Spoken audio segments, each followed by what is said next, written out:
Après la présidentielle, les législatives, depuis la mise en place du quinquennat sous Jacques Chirac, les Français élisent tous les 5 ans les 577 députés qui siègent à l'Assemblée nationale dans la foulée de l'élection présidentielle. Et on en parle ce matin aux côtés toujours de nos deux éditorialistes, Mickaël Darmon et Christophe Barbier. Vous êtes avec nous bien sûr ce matin. On l'a dit désormais, premier parti de France, l'abstention dans les derniers jours de la campagne. Tous les candidats ont tenté d'enrayer la faible mobilisation qu'ils pressentaient. Mais pour quel résultat ? Eh bien, pour en parler, notre invité à présent, c'est le coprésident de l'ONG À Voter, expert associé à la Fondation Jean Jaurès, Dorian Dreuil. Bonjour Dorian. Bonjour. Merci beaucoup d'être avec nous ce matin. Alors l'abstention, on en parle bien sûr au niveau national. L'abstention s'établit à 52,4%, soit bien plus qu'en 2017, un point de plus, 51,3%. Les électeurs avaient boudé les urnes au premier tour des législatives. Moins d'un Français sur deux se sont donc déplacés pour aller voter. Alors comment expliquer ce désintérêt pour ce scrutin ? Oui, comme vous le dites, à nouveau scrutin, nouveau record d'abstention dans notre pays sous la Ve République pour des élections législatives. Je pense qu'il ne faut pas se tromper de lecture sur cette abstention, c'est-à-dire ne pas la circonstancier à uniquement cette élection parce que il aurait fait beau hier ou on aurait préféré bronzer ou la campagne n'aurait pas intéressé. Non, on est sur un phénomène de rupture profonde entre les citoyens et leurs institutions et a fortiori l'Assemblée nationale. Une rupture qui bat de record d'année en année, parce que déjà en 2017, on avait dépassé les records d'abstention sous la Ve République. Donc on est sur un mal qui est bien plus profond, qui est fort et qui appelle à des réponses durables et fortes, et qu'on fasse pas comme si c'était rien passé hier, parce que plus d'un électeur sur deux qui ne va pas voter, on est dans un crash démocratique absolu et ça doit nous inquiéter. Et il y a aussi cette difficulté à comprendre, on en parlait avec Christophe et Mickaël, ce mode de scrutin des législatives qui est très compliqué, et notamment pour la jeunesse. Oui, qui est compliqué et qui est absurde. Le mode de scrutin sur ces élections est complètement absurde. On est un des derniers pays en Europe, partout autour de nous, il y a des élections à la proportionnelle. Alors, on peut imaginer différentes formes de proportionnelle et on pourrait imaginer, comme en 86 d'ailleurs, un système de proportionnel à prime majoritaire qui permet de quand même dégager des majorités, mais qui reflète un peu mieux l'équilibre des forces politiques.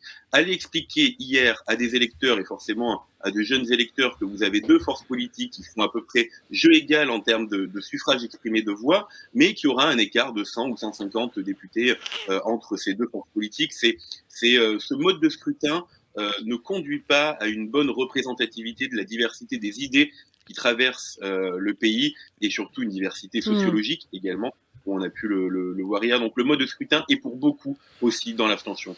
Christophe Barbier, est-ce que vous souhaitez réagir à ce que vient de dire Dorian Dreuil ? Je pense qu'il a tout à fait raison sur la gravité de l'alerte démocratique. Il faut absolument que ça soit la dernière fois qu'on constate cette montée de l'abstention continue depuis 2002 et l'inversion du calendrier électoral sans rien faire. On n'a rien fait depuis 20 ans. On n'a pas changé les modes de scrutin, on n'a pas changé même les techniques de vote. On aurait pu innover le vote par Internet, etc. On aurait pu réfléchir à tout cela. On aurait pu reparler des thématiques du vote blanc exprimé. On aurait pu bouger l'âge du droit de vote. On n'a absolument rien fait. Alors, est-ce qu'il croit que la convention transpartisane souhaitée par le président de la République pour réfléchir aux institutions ou et le Conseil national de la refondation puisse aider à changer ce qu'on n'a pas changé depuis 20 ans ?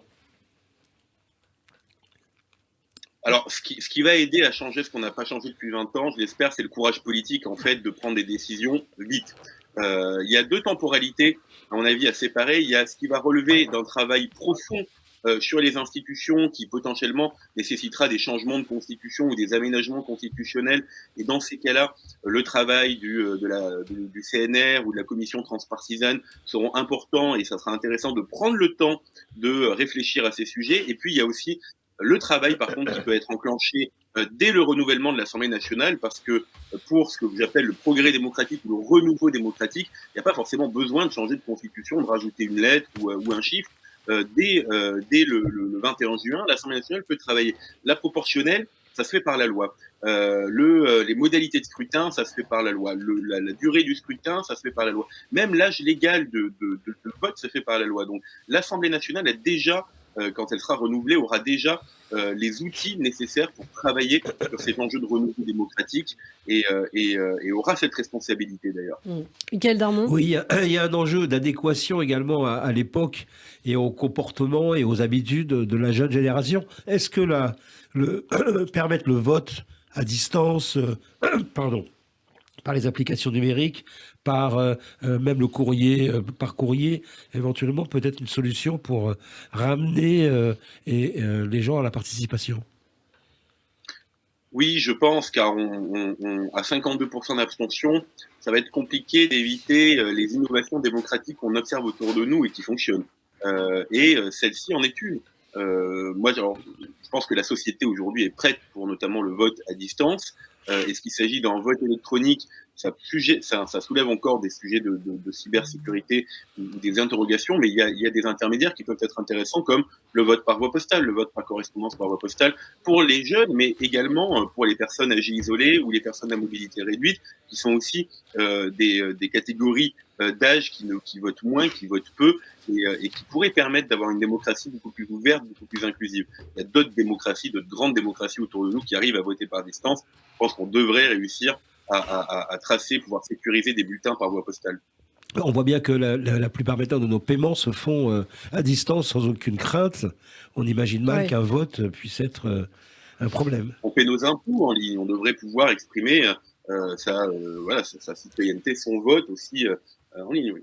Alors au-delà des techniques, et en effet il faut moderniser complètement notre vie démocratique, il y a les thématiques également. On a évidemment beaucoup parlé pouvoir d'achat dans cette campagne, et c'est très important pour la plupart des électeurs. On a parlé aussi de la santé, de la crise hospitalière, mais on n'est pas venu tellement sur les thématiques les plus proches des jeunes. Je pense à toutes les thématiques éducatives, silence absolu de Pape Ndiaye depuis sa nomination, disparition dans un naufrage de Jean-Michel Blanquer dans son parachutage dans le Loiret. C'est peut-être un signe, ça aussi. On ne parle pas aux jeunes de l'avenir et des thèmes qui concernent les jeunes. Oui, le seul moment où on a parlé des thématiques éducatives, c'était lors du débat France 2022 pour savoir s'il fallait remettre l'uniforme à l'école ou non. Bon. On est assez loin, effectivement, je pense, des préoccupations et des manières dont les jeunes abordent ces préoccupations. On ne peut pas se plaindre de ne pas intéresser toute une génération à ce scrutin si on ne parle pas des enjeux qui touchent cette génération et qui les a exprimés d'ailleurs. On connaît l'égalité entre les hommes et les femmes, la question de la justice sociale, la question des enjeux économiques. On connaît les thématiques qui sont chères à la jeunesse et on évite ces sujets. On a dit aussi qu'il y avait trop de politique spectacle, trop de buzz. Vous le disiez, ce qui a pu éloigner aussi les électeurs de cette campagne. Oui, alors après, ça dépend je pense, la politique du buzz, ça peut être aussi des moments pour intéresser de jeunes électeurs. Ce qui a de singulier dans cette campagne législative, c'est qu'elle a démarré étrangement tôt. Elle avait même démarré avant la fin de la campagne présidentielle et avant le second tour. Et puis finalement, il y a eu on est passé sur un autre tempo après le coup de communication assez formidable d'ailleurs de Jean-Luc Mélenchon. On est passé sur un autre tempo un tempo plus politique où on regarde les coalitions, les négociations, on passe sur ce que les Français peut-être aiment moins, c'est-à-dire l'accord de parti qui prend telle ou telle circonscription, les problèmes d'ego, de discussion, de programme, la scénarisation qu'on en a fait aussi. Est-ce que la gauche va réussir à se unir ou pas le soir, le matin et puis finalement, quand t'es reparti, quand on pouvait repartir à la campagne législative, il y a eu la nomination du gouvernement qui a aussi traîné, les premières polémiques qui en sont suivies. Et donc finalement, on n'a jamais retrouvé la dynamique de campagne qui était intéressante quasiment au lendemain du second tour de l'élection présidentielle où on parlait déjà d'un troisième tour. Donc ça s'est un peu essoufflé dans une campagne paradoxalement assez longue puisque elle est inhabituellement longue d'ailleurs, elle a été inhabituellement longue. Donc on n'a jamais retrouvé finalement cette dynamique qui montre de l'intérêt, de la curiosité des Français vis-à-vis de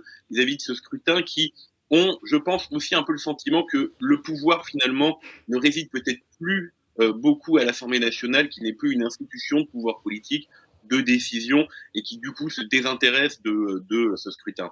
À tort, malheureusement. Est-ce que l'on n'a pas aussi à prendre garde à un phénomène sociologique plus profond, dont finalement le score de la NUPES serait un symptôme, mais seulement un symptôme, c'est la radicalisation de la jeunesse. Est-ce qu'on n'a pas affaire à une jeunesse qui ne vote pas, sauf pour exprimer des points de vue radicaux, points de vue qu'elle pourrait exprimer aussi dans une rentrée universitaire chahutée ou des mouvements comme on a vu à la Sorbonne, à l'EHESS, à Sciences Po ou à AgroParisTech?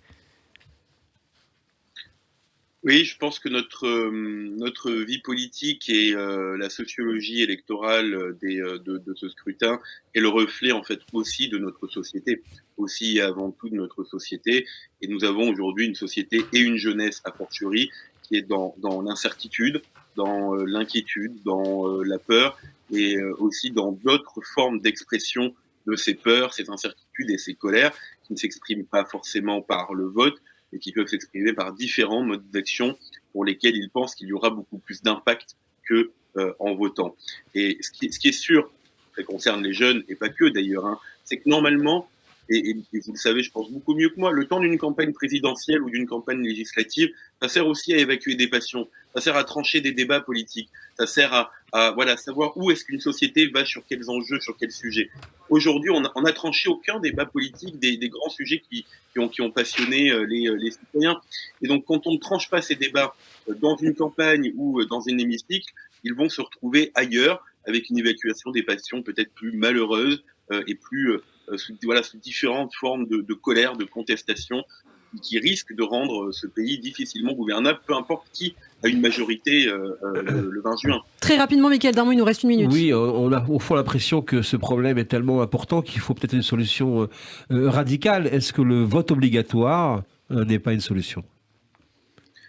Alors, je me méfie je me méfie de cette solution dans une époque où on voit nos libertés rétrécir et s'amoindrir, nos libertés individuelles un peu partout dans le monde. La jeune génération est prête à des mesures autoritaires. Elle est prête à suspendre des libertés pour, par exemple, préserver le climat. Oui, mais je pense que la démocratie doit rester la plus belle des libertés et que voter doit en être le plus bel exemple. Et puis, je pense aussi que ça serait un aveu d'échec, finalement, pour notre système démocratique, d'arriver à de la coercition quand on n'a pas arrivé à donner envie et espoir de glisser un bulletin dans l'urne. Donc, pour moi, c'est une fausse bonne idée, mais je ne désespère pas au fait qu'on arrive à trouver des solutions assez vite du côté du personnel politique sur ces enjeux, au risque d'attendre qu'il n'y ait plus que les candidats et leurs familles pour voter lors de ces scrutins. Merci beaucoup, Dorian Dreuil, d'avoir été avec nous ce matin.